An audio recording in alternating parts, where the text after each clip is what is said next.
அனைவருக்கும் வணக்கம். Online நஸ்தோ Trichy TV எளிமை யதார்த்தம் கலந்த ஜோதிடம். வணக்கம் நண்பர்களே. நமக்கு பணம் எப்போது வந்து சேரும்? ஏன்னா இன்னைக்கு எல்லாருடைய வாழ்க்கையிலையுமே ரொம்ப முக்கியமான ஒரு விஷயம் பணம். இந்த பணத்துக்காக தான் எல்லாம் ரொம்ப கஷ்டப்படுறோம். நீங்களாக இருந்தாலும் சரி, நானாக இருந்தாலும் சரி, யாராக இருந்தாலும் சரி, இந்த பணம் வந்து இன்னைக்கு ஒரு அசைக்க முடியாத ஒரு விஷயமா மாறிடுச்சு. ஓகேங்களா? என்ன காரணம் அப்படின்னு சொல்லி பார்த்தீங்கன்னா, ஒவ்வொரு விஷயத்துக்கும் பணம் தேவைப்படும். அப்படிங்கிறதுனால தான் இந்த பணத்தை பேஸ் பண்ணி ஒரு வீடியோ போடலாம் அப்படின்னு நமக்கு ஒரு ஐடியா. வணக்கம், நான் உங்கள் ஜோதிடர் ரவிச்சந்திரன், திருச்சி மேட்டுப்பாளையத்திலிருந்து. நீங்கள் நம்மக்கிட்ட ஜாதகம் பார்க்கணுன்னு நினைச்சிங்க அப்படின்னா, இந்தியாவை சார்ந்தவர்களாக இருந்தால் 1010 ரூபாய் கட்டணத்திலும், வெளிநாட்டை சார்ந்தவர்களாக இருந்தால் 3030 ரூபாய் கட்டணத்திலும் நம்மகிட்ட அப்பாயின்மெண்ட் வாங்கிக்கலாம். முதல் நாள் அப்பாயின்மெண்ட்டு வந்து இப்போ வந்து எப்படி வச்சுருக்கோம் அப்படின்னா, 24 மணி நேரத்தில் நம்ம பகலில் நீங்கள் எப்போ ஃபோன் பண்ணி அமௌண்ட் போட்டாலும் அடுத்த நாள் பார்க்குற மாதிரி இப்போ அப்பாயின்மெண்ட் இருக்குது. கொஞ்சம் இதை வந்து கொஞ்சம் ஒழுங்குபடுத்தணும் அப்படிங்கிற ஒரு அமைப்பில் வந்து பார்த்தீங்க அப்படின்னா, முன்பதிவுக்கு வந்து இரவு 8 மணிலேருந்து 9 மணி வரை மட்டும்தான் நீங்கள் கால் பண்ணணும். மற்ற நேரத்தில் நீங்கள் கால் பண்ணால் அந்த கால் வந்து எடுக்கப்பட மாட்டாது அப்படிங்கிறது இந்த இடத்துல ஒரு தாழ்மையான வேண்டுகோளாக வைக்கிறேன். 8 to 9 நான் சொல்கிறது வந்து பார்த்திங்கன்னா, இரவு 8 to 9 நீங்கள் நமக்கு கீழே தெரிகிற 96 298 15 992 இந்த நம்பரில் நீங்கள் கால் பண்ணி நீங்கள் புக்கிங் பண்ணிக்கலாம். அதுதான் ஜிபே நம்பர், அதான் வாட்ஸ்அப் நம்பர். அதில் நீங்கள் பே பண்ணிவிட்டு அதை ஸ்க்ரீன்ஷாட் எடுத்துகிட்டு வாட்ஸ்அப்பில் போட்டிங்கன்னா அதற்கு அடுத்த நாள் உங்களுக்கு அப்பாயின்மெண்ட் வழங்கப்படும். சரி, எங்கேயாவது வெளியில் மீட்டிங் போகிறது, அங்கே இங்கேன்னு போயிட்டு வர்றது, அந்த மாதிரி தவிர்க்க முடியாத விஷயம் இருந்துச்சுன்னா ஒரு நாள் டிலே ஆகும், தவிர அந்த 2 நாளைக்கு மேலே போகவே போகாது அப்படிங்கிறது இங்கே சொல்லிடுறேன். இன்னொரு விஷயம், எவ்வளவு அப்பாயின்மெண்ட் வந்தாலும் ஒரு நாளைக்கு 5 ஜாதகத்துக்கு மேலே நான் பார்க்கறது இல்லை. ஏன்னா 5 ஜாதகங்கிறது 12 பாவத்தையும் விலைக்கு நம்ம பலன் சொல்லிட்டு இருக்கிறோம். நம்மகிட்ட ஏற்கனவே பார்த்தவங்களுக்கு வந்து தெரியும். யாரும் நம்மகிட்ட பார்த்துட்டு நல்லா இல்லைன்னா சொன்னதில்லை, நல்லா இருக்குன்னு சொல்கிறாங்க. அதுவே எனக்கு வந்து கடவுள் கொடுத்த மிகப்பெரிய வரமாக நான் வந்து நினைக்கிறேன். சரிங்களா? வழக்கம் போல் நம்மளுடைய ஆன்லைன் அஸ்ட்ரோ திருச்சி டிவியை வந்து சப்ஸ்கிரைப் பண்ணிக்கோங்க, பக்கத்தில் இருக்க பெல் பட்டனை கிளிக் பண்ணிக்கோங்க, லைக் பண்ணுங்கள், ஷேர் பண்ணுங்கள், ஹைப்புன்னு ஒரு பட்டன் இருக்கும், அதையும் கிளிக் பண்ணிக்கோங்க அப்படின்னு சொல்லிட்டு நம்ம இந்த வீடியோக்குள்ளார போகலாம். சரிங்களா? பணம், இந்த பணம்ங்கிற ஒரு விஷயம் வந்து ஆரம்ப காலத்தில் வந்து பார்த்திங்கன்னா, தனம், குடும்பம், வாக்கு அப்படிங்கிற ஒரு 2ஆம் பாவத்தை வச்சு மட்டும்தான் முதல்ல நம்ம அது சொல்லப்பட்டுச்சு. சரிங்களா? 2ஆம் இடம் வந்து பார்த்திங்கன்னா பணத்தை குறிக்கும், அதுக்கப்புறம் பேச்சை குறிக்கும், சொல்லை குறிக்கும். சரிங்களா? நம்மளுடைய செயல்பாடுகளை குறிக்கும். நம்ம எப்படி பேசுகிறோம், நல்ல வார்த்தை பேசுவோமா அல்லது நல்ல வார்த்தை இல்லாத விஷயங்களை பேசுகிறோமா அப்படின்னு பலதரப்பட்ட விஷயங்களை குறிக்கக்கூடிய பாவக அமைப்பு வந்து பார்த்திங்கன்னா இந்த பணத்தை வச்சு சொல்லக்கூடிய 2ஆம் இடத்துல. சரி, அதே இடத்துல வாக்கு, ஒருத்தங்க இந்த சொன்ன மாதிரி நடந்துக்கிறது, இப்போ அந்த வாக்கு வன்மைன்னு சொல்லுவாங்க. அவங்க சொன்னால் அப்படியே நடக்கும் சார், அவங்க வந்து சொன்னபடி நிற்பாங்க சார், அவங்க அந்த மாதிரி ஒரு அமைப்பில் இருக்காங்க சார், அந்த மாதிரி ஒரு விஷயம். செயல்பாடுகளில் துரிதமாக செயல்படுவது தான் சார் இன்னைக்கு வாக்கு. நம்மளுடைய பேச்சு அது ஒரு வகையான வாக்கு, செயல்பாடுகளில் 100% துல்லியமாக இருக்கிறது. இதில் யாரும் இன்னைக்கு இருக்கிற சூழ்நிலைக்கு 100% வேண்டாம், அட்லீஸ்ட் ஒரு 50% இருந்தால் பெரிய விஷயம்னு வச்சுக்கோங்களேன். அந்த மாதிரி இருக்கக்கூடிய அமைப்பு இந்த 2ஆம் இடத்தை குறிக்கும் அப்படின்னு சொல்லலாம். அப்போது நல்லா தெரிஞ்சுங்க, தனம், குடும்பம், வாக்கு, இந்த 3ல் உங்களுக்கு ஒரு பொருள் ஒரு விஷயம் உங்களுக்கு இல்லாமலே தான் இருக்கும். காசு இருந்தால் வாக்கு இருக்கும், காசு இருந்துச்சுன்னா வாக்கு இருக்கும், குடும்பம் இருக்காது, குடும்பம் இருந்துச்சுன்னா வாக்கு இருக்காது, காசு இருக்குது. எதில் இந்த 3ல் ஒன்றும் இல்லாமல் தான் நீங்களாக இருந்தாலும் சரி, நானாக இருந்தாலும் சரி இருக்கணும் அப்படிங்கிறது தான் ஒரு விஷயம். சரி, இந்த 2ஆம் அதிபதி எப்படி இருந்தால் நமக்கு பணம் நிறைய வரும் அப்படிங்கிற ஒரு விஷயத்தை இந்த வீடியோவில் பார்க்கலாம். பொதுவாக 2 வகையாக நம்மளுடைய கிரகங்களை வந்து நம்மளுடைய முன்னோர்கள் பிரிச்சிருக்காங்க. ஒன்று வந்து பார்த்திங்கன்னா சுபத்தன்மை, இன்னொன்று வந்து பார்த்திங்கன்னா அசுபத்தன்மைன்னு கொடுத்துருக்காங்க. சுபராக இருக்கக்கூடிய கிரகங்கள் வந்து பார்த்திங்கன்னா நல்ல வழியில் நமக்கு பணங்களை கொடுக்கும், புரியுதுங்களா? பாவராக இருக்கக்கூடிய தன்மை, அசுபத்தன்மையில் வந்து பார்த்திங்கன்னா அதற்குரிய தன்மையில தான் அது வந்து பணத்தை கொடுக்கும் அப்படிங்கிறது முதல்ல நீங்கள் தெளிவாக மனசில் பதிஞ்சுக்கணும். இப்போ உதாரணத்துக்கு ஒருத்தர் வந்து மேச லக்னம் அப்படின்னா அவருக்கு 2ஆம் அதிபதி சுக்கிரன் அப்படின்னா, அவர் சுக்கிரனுடைய அமைப்பில் தான், சுக்கிரனுடைய சாந்தமான அந்த முறையில தான் அவர் பணம் சம்பாதிக்க போறாருன்னு அர்த்தம். இதே ஒருத்தர் மீன லக்னம் அப்படின்னு சொல்லி பார்த்தீங்கன்னா 2ஆம் அதிபதியாக செவ்வாய் வருவார். அதற்கு தகுந்த மாதிரி தான் அவர் செவ்வாய் பணம் சம்பாதிக்க போறார் அப்படின்னு அர்த்தம். தனுசு லக்னமாக இருக்கிறவங்களுக்கு 2ஆம் அதிபதியா மகரம் வரும். மகரத்தின் அதிபதி சனி பகவானா இருப்பாரு. அதற்கு தகுந்த மாதிரி தான் அவங்க பணம் சம்பாதிப்பாங்க. முதல்ல இந்த விஷயத்த ஆழமா பதிய வச்சுக்கோங்க. உங்களுடைய ஜாதகத்துல உங்களுக்கு உங்களுடைய 2ஆம் அதிபதி முதலில் யாருன்னு பாருங்க. இந்த 2ஆம் அதிபதி உங்களுடைய ஜாதகத்துல லக்னத்துக்கு 1, 5, 9ஆம் பாவத்தில் இருந்தாலோ, லக்னத்திற்கு 4, 7, 10ஆம் பாவத்தில் இருந்தாலோ மிகுந்த நன்மையை தருவார். நட்பு வீட்டுல இருக்கணும். இது ஒரு பக்கம் இருக்கட்டும். சார் அப்படிலாம் எனக்கு இல்லை சார் அப்படிங்க, பரவாயில்ல, தப்பே இல்லை. 2ஆம் அதிபதி 2ஆம் இடத்துக்கு திரிகோணத்தில் இருக்கான்னு சொல்லி பாருங்க. இப்போ உதாரணத்துக்கு நீங்க உங்களுடைய ஜாதகத்துல உங்களுடைய 2ஆம் அதிபதி உங்களுடைய ஜாதகத்துல லக்னத்துக்கு 8ஆம் இடத்துல இருக்கு. ஆனா 2ஆம் இடத்துக்கு 7ஆம் இடத்துல இருக்கு.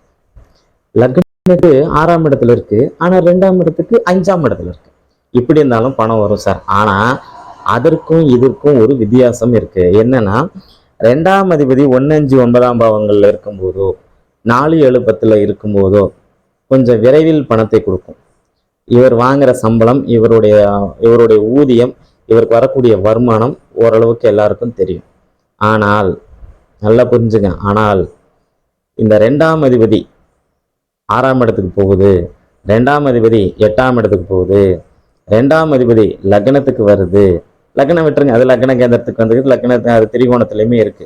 ஓகேங்களா? 2ஆம் அதிபதி 6, சரிங்களா? அதன் பிறகு உங்களுடைய லக்னத்துக்கு 9ஆம் இடத்துக்கு எல்லாம் போகுது அப்படின்னா அப்போ உங்களுக்கு என்ன பலன் நடக்கும்? 6, 8, 9ஆம் இடத்துக்கு போகும்போது, ஏன்னா 6ஆம் இடங்கிறது லக்னத்துக்கு மறையும், 7ஆம் இடங்கிறது 8ஆம் இடங்கிறது லக்னத்துக்கு அதாவது லக்னத்துக்கு மறையக்கூடிய பாவங்கள் 6, 8, 12. ஓகேங்களா? அதே மாதிரி 2ஆம் இடத்துக்கு பார்த்தீங்கன்னா மறையக்கூடிய பாவங்கள் பார்த்தீங்கன்னா நல்லா பார்த்துங்க. 2ஆம் இடத்துக்கு மறையக்கூடிய பாவம் லக்னத்துக்கு மறையக்கூடிய 6ஆம் இடம் லக்ன 2ஆம் இடத்துக்கு 5ஆம் இடம் வரும். நான் உங்களுக்கு தெளிவா சொல்றேங்கிறதுக்காக திருப்பி திருப்பி இதை சொல்றேன். அப்போ 2ஆம் அதிபதி 6ஆம் இடத்துல இருந்தாலோ, 8ஆம் இடத்துல இருந்தாலோ, 12ஆம் இடத்துல இருந்தாலோ அதுவும் ஒரு வகையில யோகம். ஆனா இவர்களுடைய வருமானம் யாராலையும் ஊகிக்க முடியாது. இவங்களால எவ்வளவு சம்பாதிக்கிறாங்க, எப்படி பணம் வருது அப்படிங்கிற ஒரு விஷயத்த இவங்களால மற்றவங்களால சொல்லவே முடியாது அப்படிங்கிற ஒரு விஷயத்த முதல்ல 2ஆவதா நம்ம தெரிஞ்சுக்கணும். சரி, அவ்வளவாதான் சார், இவ்வளவுதானா சார், வேற எதுவும் இல்லையா அப்படின்னு நீங்க கேட்கலாம். இருக்கு, இன்னும் நிறைய விஷயங்கள் இருக்கு. சரி, என்னன்னு பார்ப்போம். 2ஆம் அதிபதி எப்பவுமே குருவுடைய வீடுகள்லையோ சுக்கரனுடைய வீடுகள்லையோ இருக்கும்போது மிகுந்த யோகத்தை தரும். இப்போ ஒருத்தர் ரிஷப லக்னம்னு வச்சுக்கோங்க சார். 2ஆம் அதிபதி புதன், இவர் தனிச்சு போய் தனுசுல உட்காராருன்னு வச்சுக்கோங்க. அது 8ஆம் அதிபதி. இந்த லக்னத்துக்கு பகையான கிரகம், எதிர்த்தன்மை இருக்கக்கூடிய ஒரு அமைப்பு. ஒரு தேவகுரு, அவர் அசுரகுரு. லக்னாதிபதி அசுரகுரு, 8ஆம் அதிபதி தேவகுரு. இவங்க பணத்தை எப்படி தருவாங்கன்னா, முன்னாடி நம்ம சொன்னோம் பார்த்தீங்களா, இவங்களுக்கு எவ்வளவு வருமானம் வருது அப்படிங்கிற ஒரு விஷயத்த சொல்ல முடியாது. இப்போ நான் ஒரு அப்பாயின்மெண்ட்டுக்கு 1010 ரூபா வாங்குறேன், 5 அப்பாயின்மெண்ட்டுக்கு 5050 ரூபா. இது உங்க எல்லாருக்குமே தெரியுது. அப்படின்னா என்னுடைய 2ஆம் அதிபதி சூப்பரா இருக்கிறாருன்னு அர்த்தம். புரியுதுங்களா? ஆனா நிறைய பேர் என்ன பண்றாங்க அப்படின்னு சொல்லி பாத்தீங்கன்னா, 2ஆம் அதிபதியா வரக்கூடிய கிரகம் பாவ கிரகமா இருக்கும்போது அவங்களுடைய வருமானம் யாருக்கும் தெரியாது. நான் அது எல்லாத்தையும் ஓப்பனாக தான் சொல்றேன். நம்ம கிட்ட வாடிக்கையாளர் இன்னைக்கு கூட ஒருத்தங்க அப்பாயின்மெண்ட் வாங்கினாங்க. நம்மளுடைய என்னுடைய பிறந்த மண்ணிலேருந்து அப்பாயின்மெண்ட் வாங்கினாங்க. அந்த ஏரியாவிலேருந்து அப்பாயின்மெண்ட் வாங்கும்போது சொன்னேன், மேடம் நான் ஒரு நாளைக்கு 5 ஜாதகம் தான் பார்க்குறேன், ஒரு ஜாதகத்துக்கு 1010 ரூபா தான் நான் வாங்குறேன் அப்படின்னு தெளிவாக சொல்லியிருக்கேன். அதுக்கு மேலே ஜாதகம் பார்க்குற வேலை இல்லைங்க. அப்போ 2ஆம் அதிபதி உங்களுக்கு சுபரா இருந்தால் உங்களுடைய வருமானம் மற்றவர்களுக்கு தெரியும். 2ஆம் அதிபதி சுபராக இருந்தால் உங்கள் வருமானத்தின் ஒரு பகுதி மற்றவர்களுக்கு நம்ம கொடுப்போம் அப்படின்னு அர்த்தம். 2ஆம் அதிபதிங்கிற ஒரு கிரகம் பார்த்தீங்கன்னா எப்பவுமே ஜாதகத்துல எந்த இடத்துல இருந்துட்டாலும் தப்பு இல்லை, சரிங்களா? இந்த 2ஆம் அதிபதி எந்த காரணத்துக்கும் செவ்வாயுடனும் சனி பகவானுடனும் ராகுவுடனும் கேதுவுடனும் அமாவாசை சந்திரனுடன் இணையும் போது உங்களுக்கு வருமானம் குறையும். 12 லக்னங்களுக்குமே 2ஆம் அதிபதி எங்க இருந்தால் நமக்கு மிகுந்த பணத்தை தருவார் அப்படின்னு சொல்றதுக்கு முன்னாடி மகாதன யோகம் சொல்லி ஒரு யோகம் இருக்கு. அந்த யோகத்துக்கும் இந்த வீடியோக்கும் சம்பந்தம் இல்லை, சரிங்களா? அதை ஒரு பக்கம் ஒதுக்கி வச்சுட்டு நம்ம இதை பார்ப்போம். சரி, மேச லக்னத்துக்கு 2ஆம் அதிபதி சுக்கிரன், நல்லா கவனிங்க, அவர் 2ஆம் இடத்திலே ஆட்சி பெறுவதும் 7ஆம் இடத்தில் ஆட்சி பெறுவதும் மிகுந்த நன்மை. 12ஆம் இடத்தில் உச்சம் பெறுவது கூட நல்ல நன்மை. சரிங்களா. 3ஆம் இடத்தில் இருப்பது மிகப்பெரிய நன்மை. அதன் பிறகு அவர் 6ஆம் இடத்தில் நீச்சம் அடைவதை விட 7ஆம் இடத்தில் ஆட்சி பலத்தில் இருப்பது நன்மை. சரிங்களா. அதன் பிறகு தனுசு வீட்டில் இருப்பது மிகுந்த நன்மை. மகரம் கும்பத்தில் இருக்கும்போது நல்ல பலன்களை கண்டிப்பாக தருவார். கும்பத்தில் இருப்பதை விட மகரத்தில் இருப்பது நல்லது வச்சுக்கோங்க. ரிஷப லக்னம். ரிஷப லக்னத்துக்கு 2ஆம் அதிபதியாக புதன் வருவார். புதன் வந்து பார்த்தீங்கன்னா எப்படி அப்படின்னா, இப்போ நான் சொல்ற கிரகத்தினுடைய காரகத்துவம் வழியாகவும் உங்களுக்கு பணம் வரும். 2ஆம் அதிபதி புதன் வந்து பார்த்தீங்கன்னா லக்னத்தில் திக்பலம் பெறுவார். நல்லவருக்கு தனம், குடும்பம், வாக்கு சார்ந்த விஷயம் வரை தேடி வரும். 2ஆம் இடத்தில் ஆட்சி பெறுவது மிகுந்த நன்மை. சரிங்களா. சிம்மத்தில் இருப்பது மிகுந்த கூடுதல் பலம். கண்ணில உச்சம் பெற்று இருப்பது மிக அருமையான பலம். ஒரு சில பேர் நினைப்பீங்க, கடகத்தில் ஏன் சார் சொல்லலை, நான் எந்த வீடு சொல்லலையோ அந்த வீடுல பலகீனம் நீங்கள் நினச்சிக்கோங்க. சரி, கண்ணியில் இருப்பது உச்சம் பெறுவது மிகுந்த யோகத்தை தரும். அதன் பிறகு பார்த்தீங்கன்னா துலாத்தில் இருப்பது நன்மை. தனுசில் இருப்பது கூட பரவாயில்லை அப்படிங்கிற ஒரு அமைப்பு. மகரம் கும்பத்தில் இருப்பது மிகுந்த நன்மை. கும்பத்தில் இருப்பது தான் பெஸ்ட்டு, மகரத்தில் இருப்பதை விட. சரி, அதே மாதிரி மீனத்தில் இருப்பது, மீனத்தில் வந்து நீச்சம் அடைவது வந்து பார்த்தீங்கன்னா அந்த அளவு நன்மை இல்லைனாலும் வேற வகையில் அவர் வந்து நல்ல நிலைமையில் இருக்கும்போது இங்கே யோகங்களை தரும். நான் சொல்றது 2ஆம் அதிபதி மட்டும். மிதுன லக்னம். ஓகேங்களா. மிதுன லக்னத்துக்கு 2ஆம் அதிபதி சந்திரன். இவர் எந்த வீடுகளில் வேணுமாலும் இருக்கட்டுங்க, ஆட்சி உச்சம் இந்த 2 வீடுகளில் இருக்கும்போது நல்ல உச்சமா இருக்கிறது வந்து பார்த்தீங்கன்னா நல்ல ஒரு யோக பலனை தரும். 2ஆம் இடத்துல இருக்கக்கூடிய ஆட்சி பலத்தில் இருக்கும்போது நல்ல பலனை தரும். மிதுனம் கண்ணியில் இருக்கும்போது கூட நல்ல பலன் தரும். மீதி வீடுகள்லாம் அவருக்கு சமமான வீடுகள் தான். ஓகேங்களா. அந்த நல்ல சிம்மத்தில் இருக்கும்போது நல்ல பலன்களை கொடுக்கும். எப்போவுமே சந்திரனை மட்டும் ஒளி அமைப்புகளோட நம்ம புரிஞ்சுக்கணும். இப்போ நாம் மகரத்தில் வந்து அவர் ஆடி மாதம் நடக்கக்கூடிய அந்த திருவோணம், ஆவணி விட்டம், இந்த திருவோணம், ஆடி மாதம் நடக்கக்கூடிய திருவோணம், இந்த அமைப்புகளில் இருக்கும்போது அவர் ஒளி பொருந்திய சந்திரனாக இருக்கும்போது 2ஆம் அதிபதி உங்களுக்கு சிறப்பாக இருப்பார். சந்திரன் வளர்பிறையாக இருப்பதும் பௌர்ணமிக்கு முன்னாடி ஒரு 5 நாளைக்கு முன்னாடி 5 நாளைக்கு பின்னாடி இருப்பதும் ஒரு மிகப்பெரிய ராஜயோகங்களை தரும். நீங்கள் எல்லா வீடுகளையும் அதை மேட்ச் பண்ணி பார்த்துக்கலாம். அதே மாதிரி இந்த சந்திரன் அஷ்டமி நவமி திதியில் வளர்பிறையாக இருந்தாலும் சரி, தேய்பிறையாக இருந்தாலும் சரி, அஷ்டமி நவமி திதியில் இருக்கும்போதும் இதுவும் ஓரளவுக்கு நல்ல பலன்களை கண்டிப்பாக தரும். அதனுடைய யோகத்தினுடைய அளவு கண்டிப்பாக குறையும் அஷ்டமி நவமியில் இருக்கும்போது. சரி, கடகலக்கணம். இந்த 2ஆம் அதிபதி சூரியன் 2ஆம் இடத்தில் இருப்பது நன்மை. 3ஆம் இடத்தில் இருப்பது பரவாயில்லை. 4இல் இருப்பதை விட 5இல் இருப்பது நன்மை. 5லையும் 6லையும் இருப்பது, அதாவது தனுசில் இருப்பது நன்மை. மகரம் கும்பத்தில் இருப்பது அந்த அளவு சிறப்பு அல்ல அப்படின்னாலும் கும்பத்திலிருந்து 2ஆம் இடத்தை பார்ப்பார். அந்த வகையில் அது பரவாயில்லை.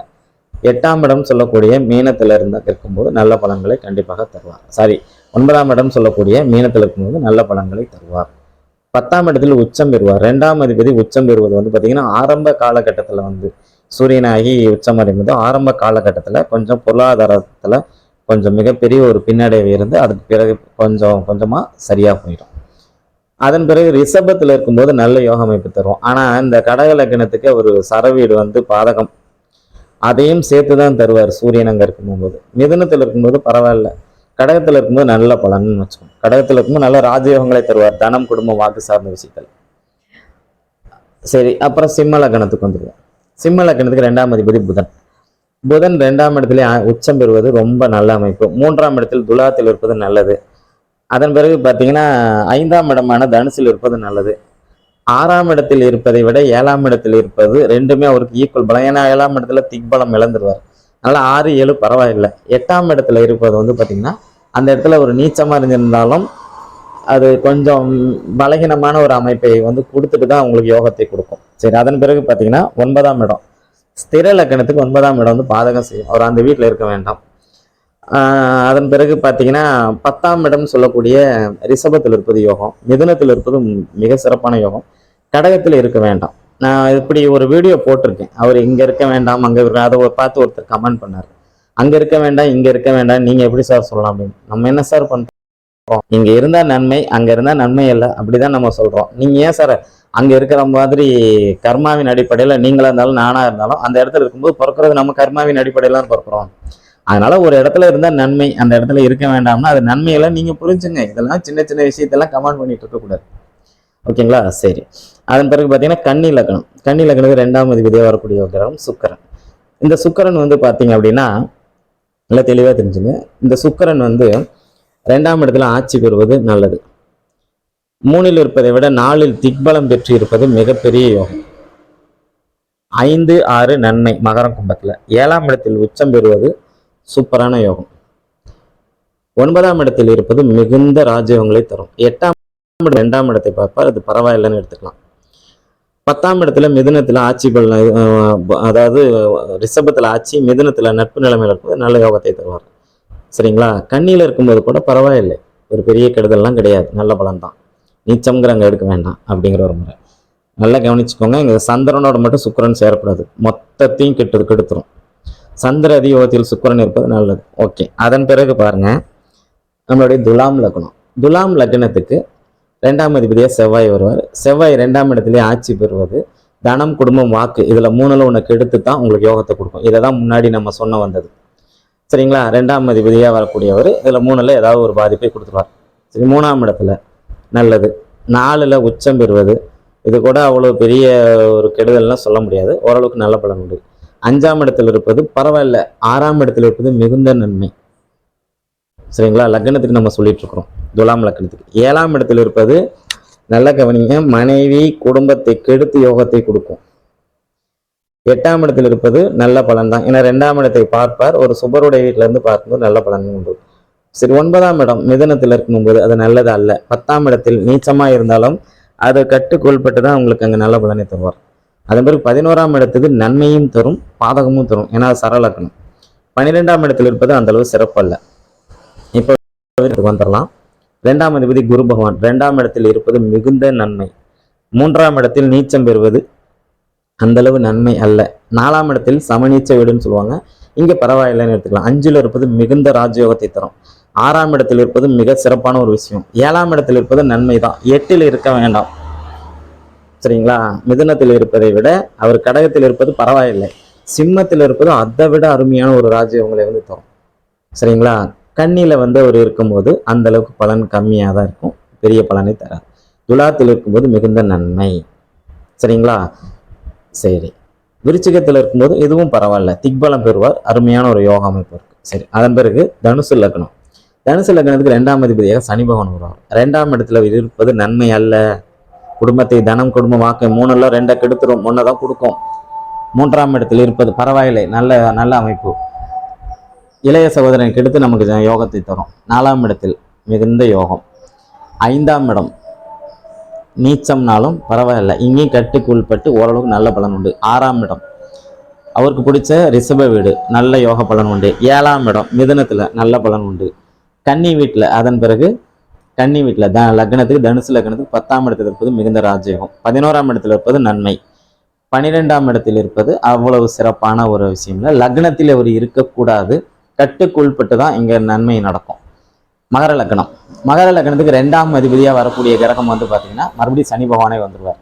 ஓகேங்களா? அவர் 2ஆம் இடமான கும்பத்தில் ஆட்சி பெறுவதை விட, நல்லா கவனிங்க, கும்பத்தில் அவர் ஆட்சி பெறக்கூடாது. தனுசு லக்னத்துக்கு என்ன சொன்னோம் அதே தான் மகரத்துக்கும். 2ஆம் இடத்தில் இருப்பதை விட அவர் 3ஆம் இடமான மீனத்தில் இருப்பது நன்மை. 4ஆம் இடத்தில் இருப்பது கூட பரவாயில்லை, அவ்வளோ ஒரு பெரிய கெடுதல் கிடையாது. நீச்சம் அப்படின்னாலும் ஒரு கட்டுக்குள்பட்ட நன்மை தருவார். 5ஆம் வீடுகளில் யோக பலனை தருவார், ரிஷப வீடு. மிதுனத்தில் இருக்கும்போது நல்ல யோகம் உண்டு. கண்ணியில பார்த்தீங்கன்னா இதுவும் ஒரு பரவாயில்ல. துலாத்தில் இருக்கும்போது நல்ல யோக அமைப்பை தருவார். சரிங்களா? அதன் பிறகு தனுசில் இருக்கும்போது நல்ல அமைப்பு உண்டு. மகரத்தில் இருப்பது நல்ல அமைப்பு அல்ல. லக்னத்தில் அவர் அமர்வது தனம், குடும்பம், வாக்கு 3ல் 2 கெடுத்து 1 நம்மளை தேடி வச்சிடும். சரி, அதன் பிறகு கும்பலக்னம். கும்பலக்னத்துக்கு 2ஆம் அதிபதியாக வரக்கூடிய கிரகம் குரு பகவான். இவர் 2ஆம் இடத்தில் இருக்கும்போது மிகுந்த ராஜயோகம். 3ஆம் இடத்தில் இருக்கும்போது சிறப்பு. 4ல் இருக்கும்போது இதுவும் பரவாயில்ல. 5ஆம் இடம் அந்த அளவு நன்மையை தராது. 6ஆம் இடம் மிகுந்த யோகம். 7ஆம் இடம் அதை விட சிறப்பான ஒரு யோக பலன்களை குரு தருவார். தனிச்சிருக்கணும் சார், வேற எந்த கிரகம் இருக்கக்கூடாது, வக்கரம் பெறக்கூடாது, அவ்வளவுதான். சரிங்களா? அதன் பிறகு துலாத்தில் இருக்கும்போது பரவாயில்லை. விருச்சிகத்தில் இருக்கும்போது மிகுந்த ராஜயோகம். தனுசில் இருக்கும்போது மிக மிக சிறப்பு. மகரத்தில் இருக்கும்போது கூட பரவாயில்ல, ஏன்னா திக்பலத்துக்கு கிட்ட வந்துடுவார், அதனால பிரச்சனை இல்லை. லக்னத்தில் இருக்கும்போது திக்பலம், சூப்பரான யோகம். சரி, கடைசியா மீன லக்னம். லக்னத்துக்கு 2ஆம் அதிபதியாக வரக்கூடிய கிரகம் செவ்வாய். 2ஆம் இடத்துல அவர் இருக்கக்கூடாது, 3ல் இருக்கலாம். அதன் பிறகு சிம்மத்தில் அவர் இருக்கலாம், அதாவது 6வது இடத்துல. அதன் பிறகு பார்த்தீங்கன்னா துலாத்தில் இருக்கலாம், விருச்சிகத்துல கூட அவர் இருக்கலாம். ஓகேங்களா? தனுசில் இருப்பது மிகுந்த யோகத்தை தரும். மகரத்தில் உச்சம் பெறும்போது உச்சம் பெற்று லக்ன 2ஆம் இடத்தை பார்க்கும். இங்கே தனம் குடும்பம் வாக்கு கெடும். ஒரு நிலையில் தான் அது நல்லது அப்படின்னு சொல்லலாம். சரிங்களா? அதன் பிறகு பார்த்தீங்கன்னா கும்பத்தில் இருக்கும்போது இது ஓரளவுக்கு நல்ல பலனை எதிர்பார்க்கலாம். அதன் பிறகு லக்னத்தில் அமரும் போது பரவாயில்லை, சூப்பர்னு சொல்ல முடியாது. நண்பர்களே, இந்த 12 லக்னத்துக்கும் 2ஆம் அதிபதி எந்த இடத்துல இருந்தால் நமக்கு நன்மை அப்படிங்கிற ஒரு விஷயத்த இந்த வீடியோ வாயிலாக முன்னாடி ஷேர் பண்ணியிருக்கேன். இந்த வீடியோ பிடிக்கும். உங்களுக்கு புரியல அப்படின்னா இடையில உங்களுக்கு புரிய வைக்கிறதுக்காக ஒரு விஷயத்த 2-3 முறை சொல்லியிருக்கேன். அதை தயவு செஞ்சு ஸ்கிப் செய்யாமல் பாருங்கள். சரிங்களா? மீண்டும் உங்களை இன்னொரு வீடியோவில் சந்திக்கும் வரை உங்களிடமிருந்து விடைபெறுகிறேன். நன்றி, வணக்கம், வாழ்க வளமுடன்.